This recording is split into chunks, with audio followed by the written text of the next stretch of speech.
Aku kasih opsi ya. Opsi A, sabar sorga.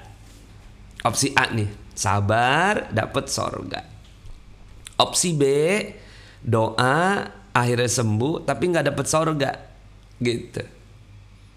Jadi sebenarnya kamu tuh bisa dapat sorga dari kesabaranmu atas penyakit ini.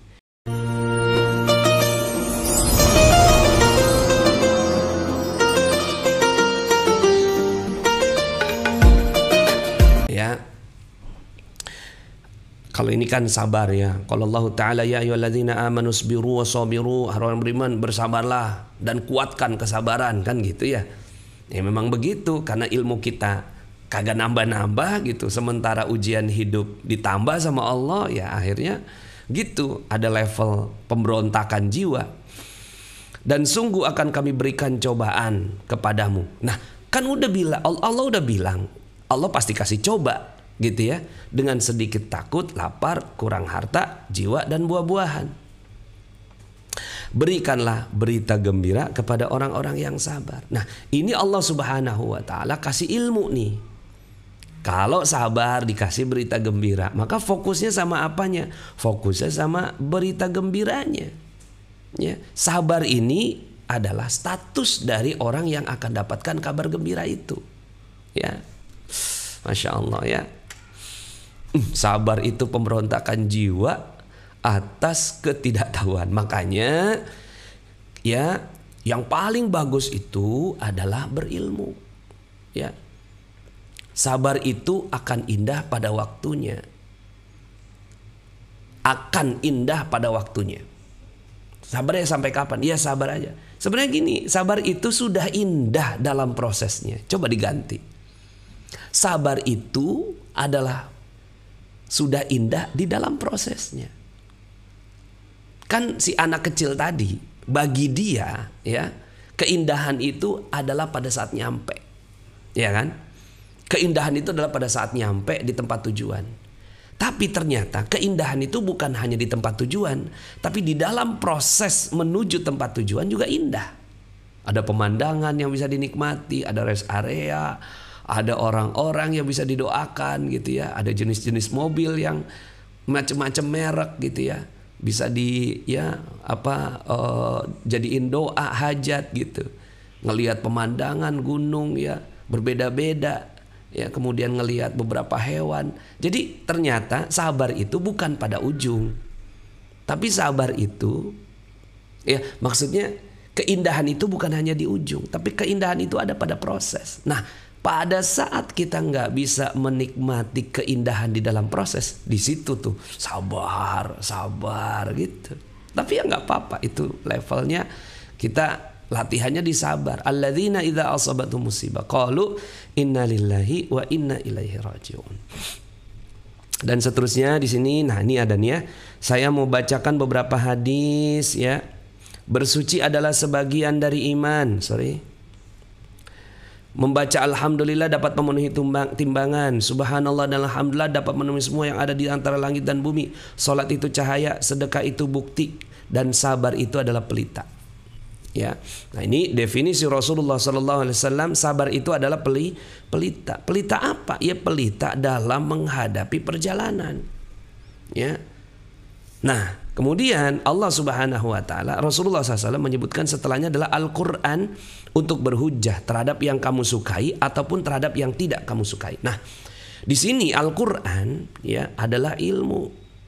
Makanya kenapa di dalam ilmu magnet rezeki bersahabat dengan Al-Qur'an itu bisa membuat kita menghadapi rasa sabar itu. Ya gimana enggak, kita menghadapi berbagai macam hal yang ada dalam jiwa kita. COVID-19 kita mungkin nggak bisa sabar. Apa sih yang ada dalam COVID-19 ini? Coba garpu tala dong. Karena Al-Quran di situ ada hujjah yang nantinya akan membuat kita ya bisa indah di dalam prosesnya. Ya, oke. Semua orang pada waktu pagi menjual dirinya, kemudian ada yang membebaskan dirinya dan ada pula yang membinasakan dirinya. Ya, jadi dalam ya kalau ini umum ya, hadisnya umum ya. Kita coba lihat beberapa ini.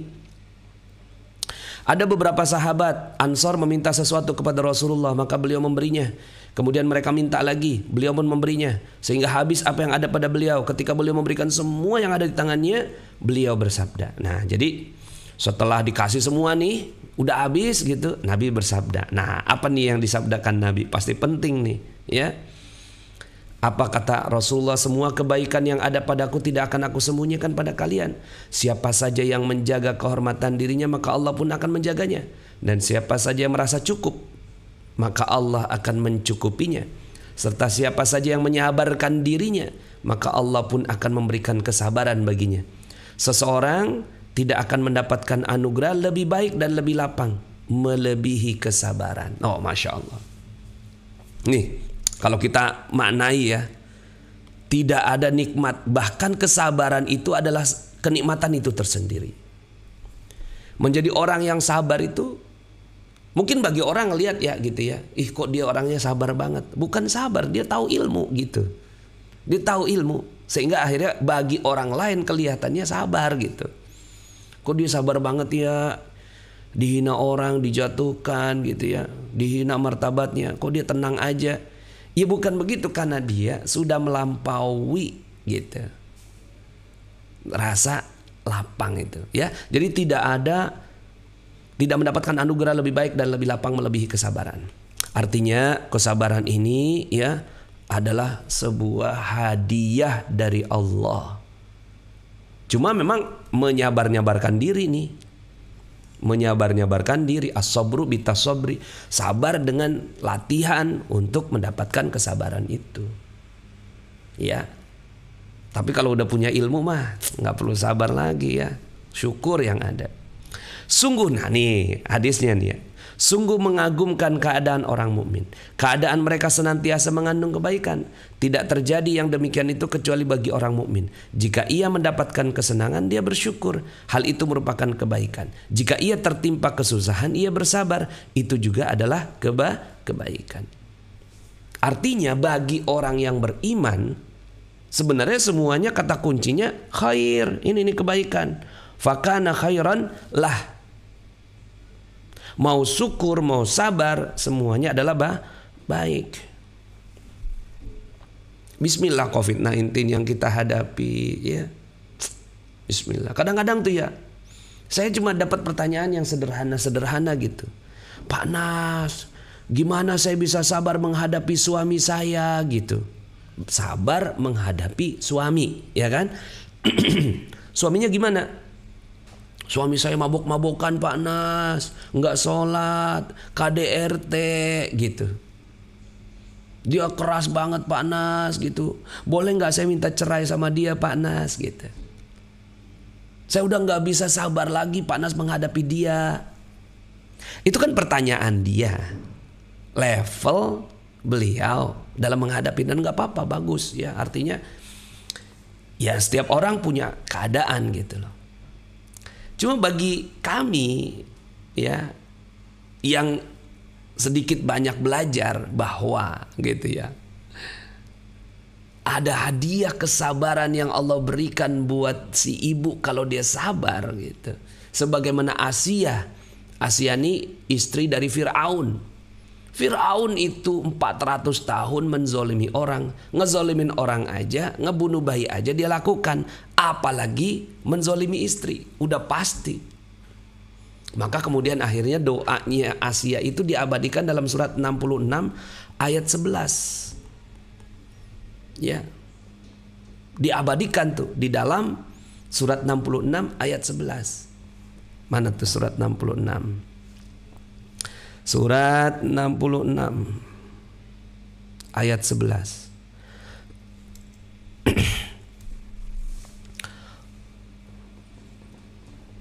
Wa daraballahu mathala, ya, dikasih permisalan lilladzina amanu, kepada orang-orang yang beriman yang mau belajar sabar.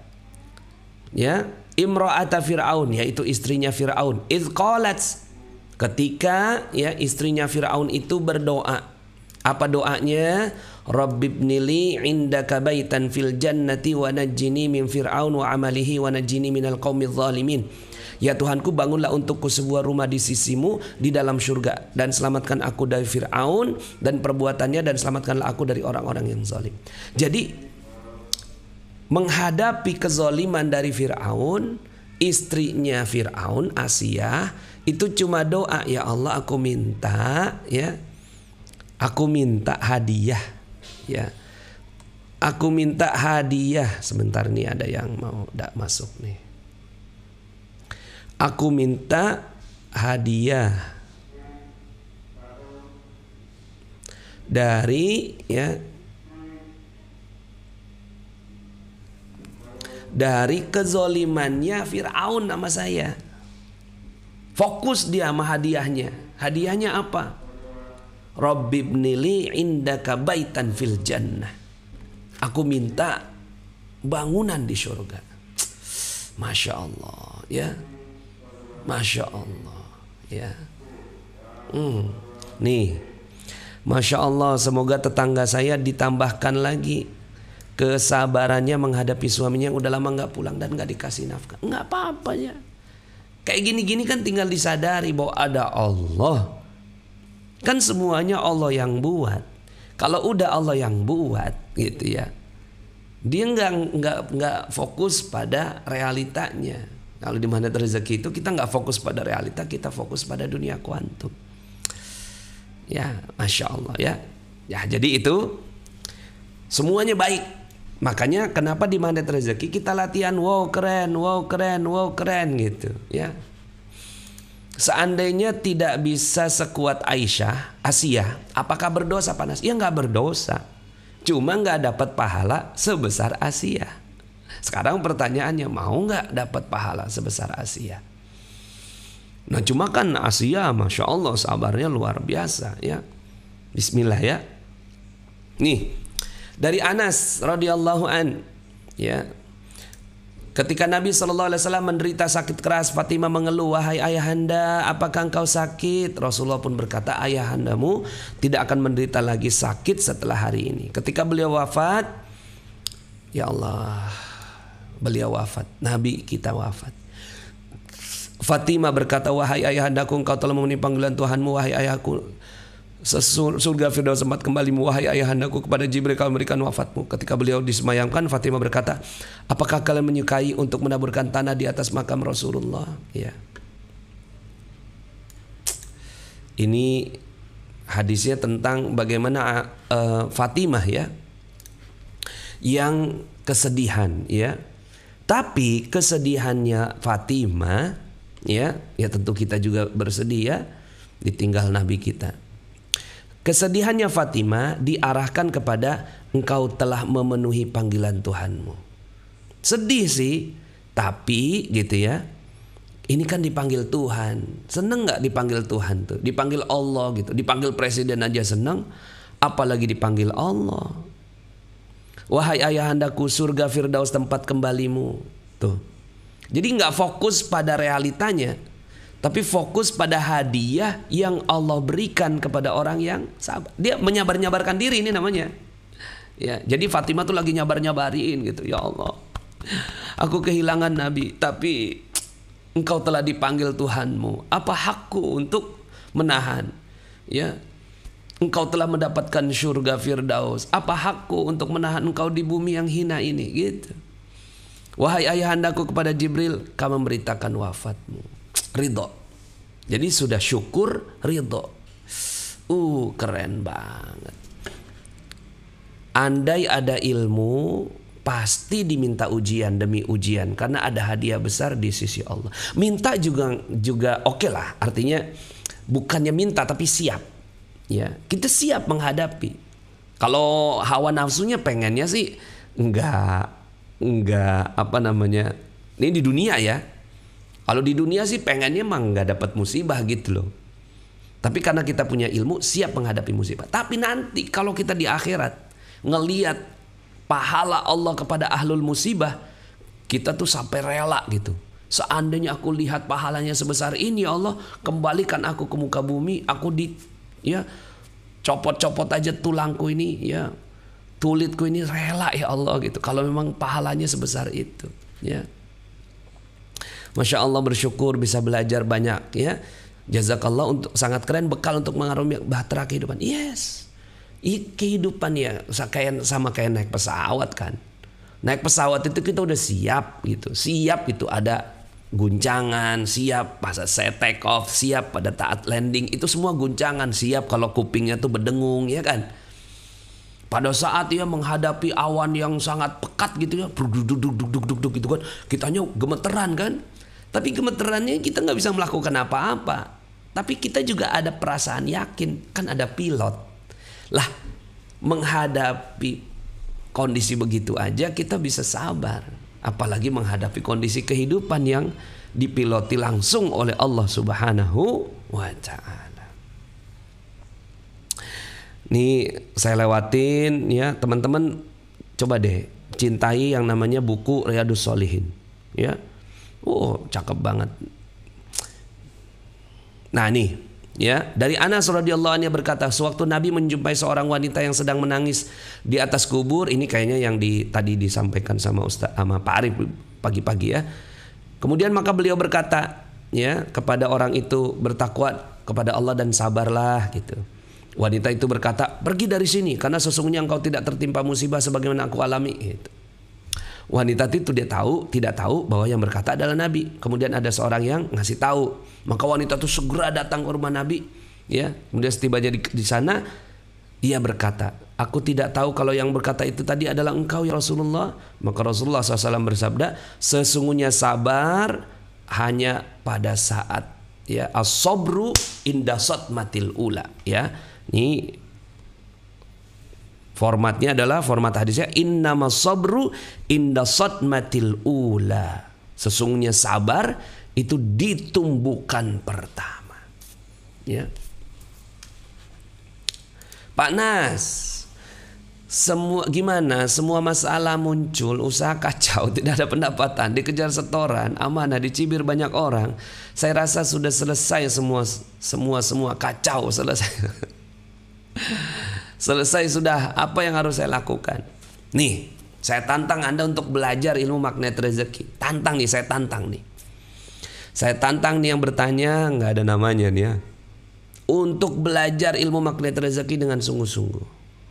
Karena gini, setelah kita belajar magnet rezeki, kemudian kita punya ilmunya dalam menghadapi persoalan hidup kita, kemudian akhirnya sabar itu melampaui itu. Jadi ilmu magnet rezeki adalah salah satu ilmu untuk melampaui rasa sabar. Setelah itu Allah Subhanahu wa taala berikan berbagai macam keajaiban. Nah, fokus pada apanya? Fokus pada keajaiban sebagaimana tadi Fatimah.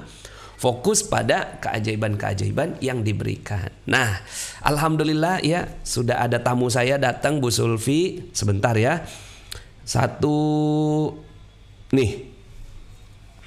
Sesungguhnya Allah Ta'ala berfirman, apabila aku menguji salah seorang hambaku dengan kebutaan pada kedua matanya, kemudian dia sabar, maka aku akan menggantikannya dengan surga. Lihat format-format Allah Subhanahu wa Ta'ala dalam memberikan motivasi.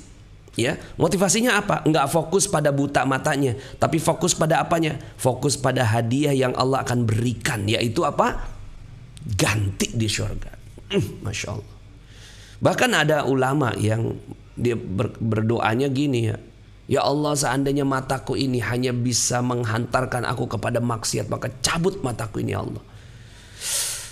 Masya Allah ya. Jadi fokus pada apanya? Fokus pada hadiahnya. Sehingga akhirnya sabar itu jadi kaya. Ya. Nah nih ya, hadis terakhir yang saya mau ceritakan.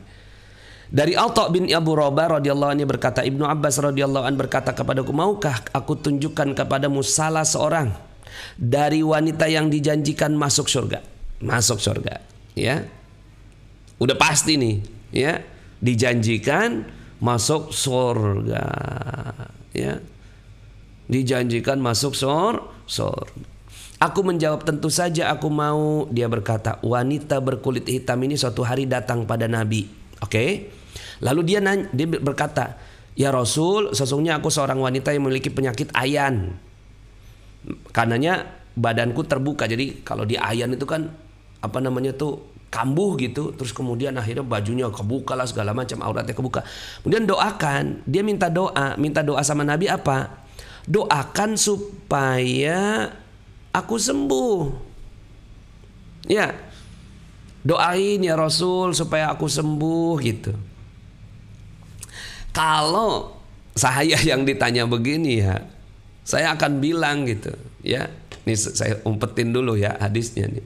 Kalau saya ada orang datang, Pak Nas, saya tuh penyakit ayan Pak Nas, doain saya Pak Nas supaya saya bisa sembuh. Ya, apalagi Nabi, doa engkau dikabulkan ya Rasul, tolong doain saya supaya saya sembuh. Kira-kira jawaban ente kalau ada yang begitu ya, kira-kira ya jawabannya apa kira-kira? Pasti jawabannya, ya saya doain deh mudah-mudahan sembuh deh gitu kan. Tapi Nabi beda. Nabi nggak kasih doa sembuh. Nabi kasih ilmu. Nah ini dia. Makanya ilmu itu lebih mahal dari apapun. Oke? Ilmu itu lebih mahal dari apapun. Maka kalau seandainya kita punya ilmu nih, pegang erat. Ada orang ngasih ilmu, datengin. Karena ilmu itu akan mengobati rasa kegalauan kita. Apa kata Rasul? Nih lihat. Rasulullah Sallallahu Alaihi Wasallam, Nabi menjawab. Ya, Nabi nggak ngedoain sembuh loh. Ini ajaib loh. Nabi nggak ngedoain sembuh. Jika engkau mampu bersabar, maka bagimu sorga. Jika engkau tidak mampu dan tetap memintaku untuk mendoakan, akan aku mohon kepada Allah untuk menyembuhkan penyakitmu, tapi nggak dapat sorga. Maksudnya gitu. Ya, jadi Nabi ini kasih opsi kepada si orang yang ayan ini. Aku kasih opsi ya. Opsi A, sabar sorga. Opsi A nih, sabar dapat sorga. Opsi B, doa akhirnya sembuh tapi nggak dapat sorga gitu. Jadi sebenarnya kamu tuh bisa dapat sorga dari kesabaranmu atas penyakit ini. Kalau kamu mau bisa dapat, tapi kalau nggak mau ya kagak dapat sorga. Apa kata si wanita ini? Si wanita ini menjawab, Masya Allah. Apa jawaban si wanita? Aku akan bersabar ya Allah, ya Rasul. Oke deh, aku milih opsi A. Gitu. Opsi A itu adalah yang bersabar daripada kagak dapat sorga. Itu. Ya. Kemudian dia pergi. Pada saat pergi, dia baru ingat, ya Rasul, badanku tuh terbuka. Mohon kepada Allah agar badanku tertutup. Maksudnya tuh kalau lagi kambuh, ya. Kalau gitu aku minta doanya, ya. Aku minta doanya, ya Rasul, doakan aku supaya aku ketutup auratku kalau lagi kambuh. Jadi enggak mendoakan, tapi ngasih ilmu. Luar biasa ya. Bismillahirrahmanirrahim. Assalamualaikum warahmatullahi wabarakatuh. Bagi teman-teman yang belum subscribe dan baru saja menemukan channel ini, silahkan subscribe. Insya Allah Anda akan mendapatkan materi-materi yang terbaik dari channel ini.